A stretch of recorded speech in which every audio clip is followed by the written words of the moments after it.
میں حوالہ اس لیے بھی دے رہا ہوں جگہ جگہ پر، کبھی کبھی دے دیتا ہوں، اس لیے کہ انسان یہ نہ سمجھے کہ یہ بغیر جو ہے حدیث کی بات ہوتی ہے، ایک قصہ کہانی ہوتی ہے، ان لوگوں کے پاس کوئی حدیث وغیرہ نہیں ہے۔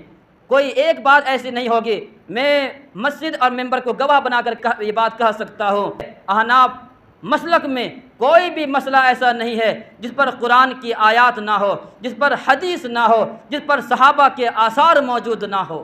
یہ غلط لوگوں کو کیا سمجھا دیا گیا کہ بغیر حدیث کی یہ لوگ بات کرتے نہیں۔ سب سے زیادہ حدیث کو سمجھنے والے الحمدللہ علماء دیوبند کل بھی تھے، آج بھی ہے، آئندہ بھی رہیں گے۔ اس سے زیادہ حدیث کی خدمات کسی نے نہیں کی ہے۔